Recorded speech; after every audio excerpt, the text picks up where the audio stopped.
그 길에도 함께해. 주님 내 일하시네. 멈춰진 나의 삶에도 늘 함께해.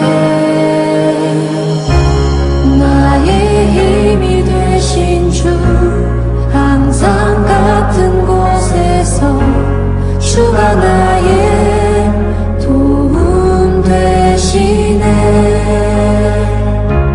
나의 길이 되신 주, 변함없으신 계획, 주가 나의 모든 걸음 되시네.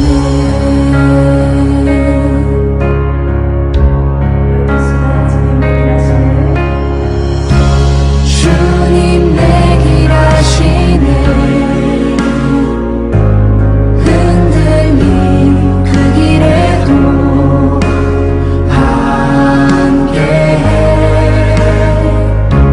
주님 내 일하시네. 멈춰진 나의 삶에도 늘 함께해. 나의 힘이 되신 주, 항상 같은 곳에서 주가 나의 도움 되시네. 나의 길이 되신 주, 변함없으신 계획, 주가 나의 모든 걸음 되시네.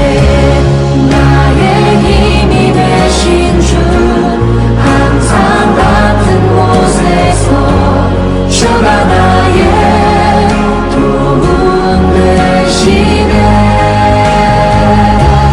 나의 길이 되신 주, 변함없으신 계획, 주가 나의 모든 걸음 되시네.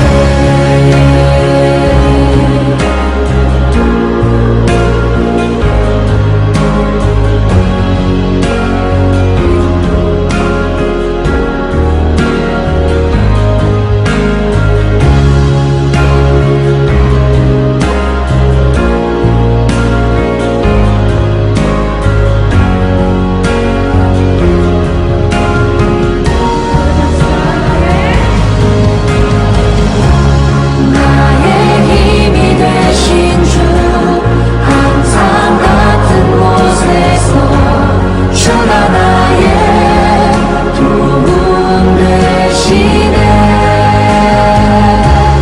나의 길이 되신 주, 변함없으신 계획, 주가 나의 모든 걸음 되시네. 나의 힘이 되신 주, 항상 같은 곳에서 주가 나의 도움 되시네.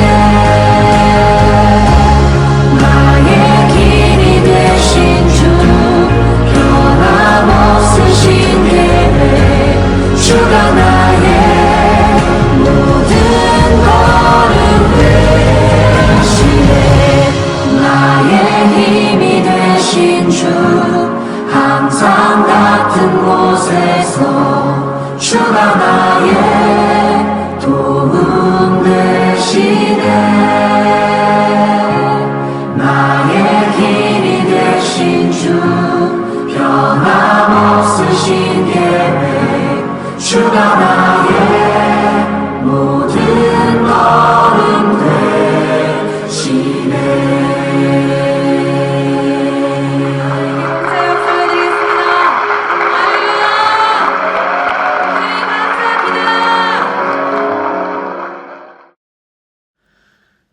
오늘 우리에게 주신 하나님의 말씀은 로마서 6장 1절에서 3절까지의 말씀입니다. 다 같이 화면을 보시면서 함께 읽겠습니다. 그러면 우리가 무엇이라고 말을 해야 하겠습니까? 은혜를 더하게 하려고 여전히 죄 가운데 머물러 있어야 하겠습니까? 그럴 수 없습니다. 우리는 죄에는 죽은 사람인데 어떻게 죄 가운데서 그대로 살 수 있겠습니까? 세례를 받아 그리스도 예수와 하나가 된 우리는 모두 세례를 받을 때에 그와 함께 죽었다는 것을 여러분은 알지 못합니까? 아멘. 하나님께서 이 말씀을 통하여 우리에게 은혜 주시기를 원합니다. 하나님의 크신 사랑과 은총이 여러분의 삶에 함께 하시기를 빕니다. 오늘은 죄에 대해서 죽은 우리라는 제목으로 함께 하나님의 말씀을 나누겠습니다. 로마서의 앞부분은 믿음으로 구원받을 수 있다는 기독교의 진리에 대해서 이야기하고 있습니다. 그리고 오늘 본문 말씀인 6장부터는 구원받은 사람이 어떤 삶을 살아야 하는지에 관한 기독교인의 윤리에 대해서 이야기하고 있습니다. 오직 하나님의 은혜로, 오직 믿음으로 구원받은 사람은 마땅히 하나님의 뜻에 순종하며 예수님을 닮은 삶을 살아야 합니다. 이것이 은혜로 구원받은 사람의 태도이며 기독교의 핵심 진리입니다. 우리는 모두 자격이 없음에도 하나님의 은혜로 구원받게 되었습니다. 이것은 너무나 감사하고 감격스러운 일입니다. 그런데 여러분은 그 감사와 감격의 마음으로 하루하루 살고 계십니까? 구원받은 사람답게 거룩한 삶을 살고 계십니까? 일반적으로 한국 교회는 믿음을 지나치게 강조하는 경향이 있습니다. 하지만 그에 반해 믿음을 실천하는 삶에 대해서는 무관심합니다. 그리고 교인이 죄를 지었을 때에도 지나치게 쉽게 용서해 주거나 또 용서해 줄 것을 주변 사람들이 은근히 강요하기도 합니다. 그래서인지 유독 한국 교회는 세상으로부터 존중받지 못하고 교회와 성도들의 신뢰는 타 종교에 비해 매우 낮은 수준입니다. 예수님 당시 유대인들이 율법을 지키기만 하면 구원받는다고 생각했듯이 오늘날 성도들은 믿기만 하면 구원받는다고 생각합니다. 여기에는 믿음에 대한 큰 오해가 작용한 듯 합니다. 사람들은 보통 예수님을 믿는다는 것을 예수님의 존재를 믿는다거나 또는 예수님을 마음으로 인정하는 것 정도로 생각합니다.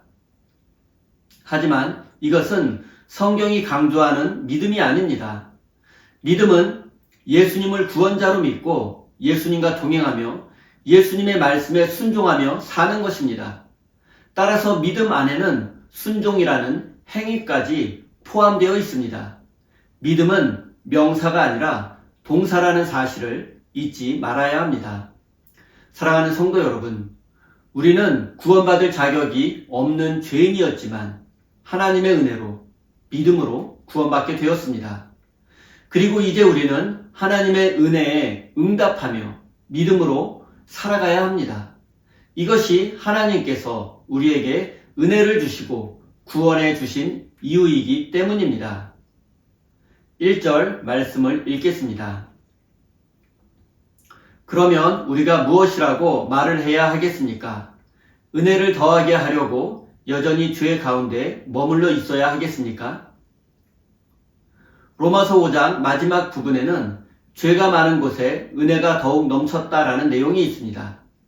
더 큰 죄를 지은 사람이 더 큰 은혜를 받았다라는 뜻입니다. 그런데 일부 사람이 이 말씀을 악용해서 하나님의 큰 은혜를 받기 위해서는 더 나쁜 짓을 해야 한다고, 더 큰 죄를 지어야 한다고 말했습니다.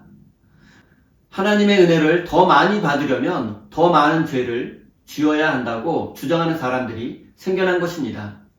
죄가 많은 곳에 은혜가 많다고 했으니 은혜를 받기 위해서 죄를 짓자는 것입니다. 이런 주장은 사실 대응할 가치도 없는 것이지만 조금 더 생각해보면 어쩌면 우리 마음속에도 이런 생각이 있을지도 모릅니다.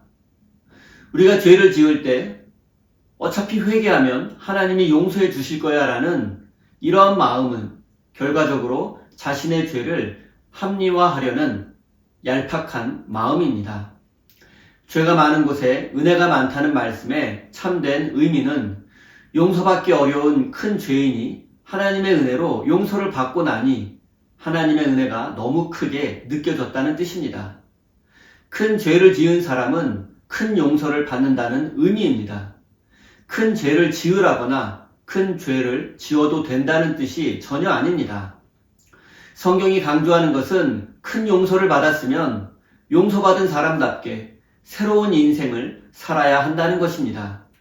용서받았으니 이제는 죄에 대해서 죽고 하나님과 함께 살아야 합니다. 이것이 우리의 죄를 용서해 주신 하나님의 의도이며 우리가 마땅히 살아야 할 삶의 기준입니다. 하지만 이런 하나님의 뜻에도 불구하고 여전히 많은 사람들이 죄에서 벗어나지 못하고 있습니다. 앞에서는 하나님의 은혜와 용서를 말하지만 아무도 보지 않는 곳에서는 하지 말아야 할 것들을 행하고 있습니다. 그러나 앞과 뒤가 다른 우리의 말과 행동, 그리고 우리의 거짓과 위선은 어떻게 해도 믿음으로 포장될 수 없습니다. 아무도 모를 것 같지만 내가 알고 있고 또 하나님이 알고 계십니다. 여러분, 이것은 믿음이 아닙니다. 이것은 하나님의 은혜를 배반하는 것입니다. 우리가 믿는다고 하면서도 믿음의 길을 가지 않는다면 그 믿음은 우리를 구원하지 못합니다. 입으로만 믿고 마음으로만 믿는 믿음은 참된 믿음이 아닙니다. 그것은 가짜입니다. 사랑하는 성도 여러분, 여러분이 하나님의 용서를 받고 은혜를 받은 자라고 생각한다면 이제는 죄의 자리에서 떠나야 합니다. 죄를 멀리하고 하나님을 가까이 해야 합니다. 하나님의 은혜로 용서받은 사람답게 하나님께 영광 돌리며 하나님의 뜻에 순종하는 믿음의 사람이 되시기를 바랍니다. 2절 말씀입니다. 그럴 수 없습니다. 우리는 죄에 대해 죽은 사람인데 어떻게 죄 가운데서 그대로 살 수 있겠습니까? 사도 바울은 우리는 죄에 대해서 죽은 사람이라고 강조합니다. 그런데 한번 생각해 보십시오. 죽은 사람이 어떻게 죄를 지을 수 있겠습니까? 우리가 죄에 대해서 죽었는데 어떻게 계속해서 죄를 지을 수 있겠습니까? 죽은 사람은 아무것도 할 수 없고 죄도 지을 수 없습니다.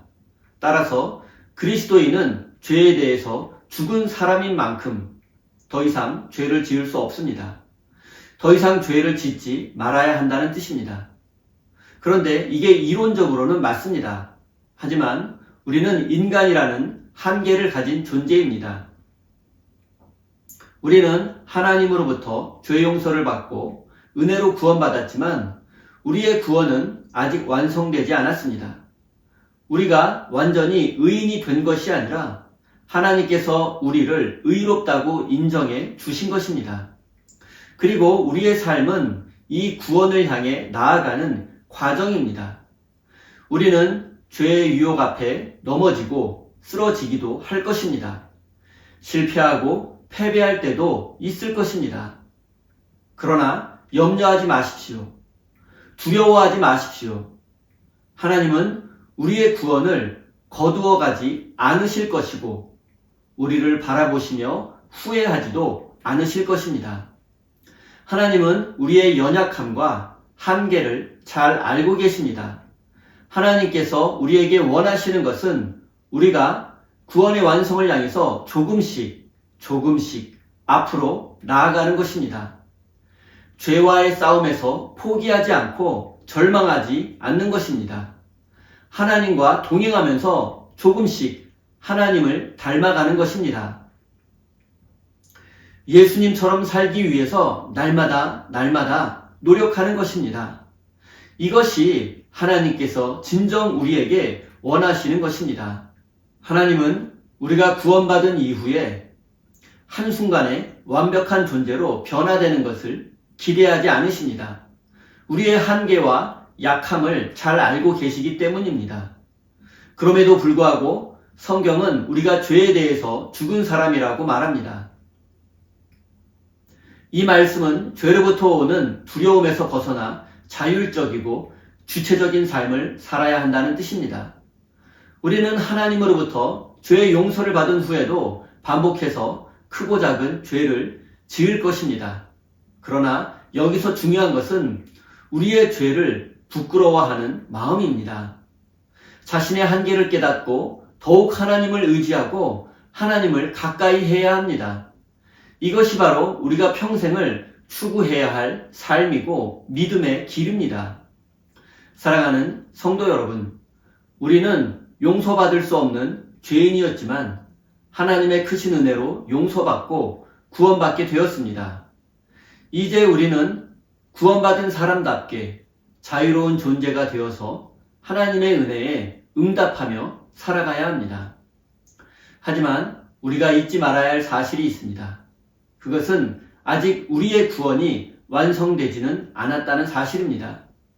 우리는 구원의 완성을 향해서 믿음의 길을 가야 합니다. 사랑하는 우리 세임교회 성도 여러분, 우리의 구원은 아직 완성되지 않았고 우리의 믿음은 온전하지 않습니다.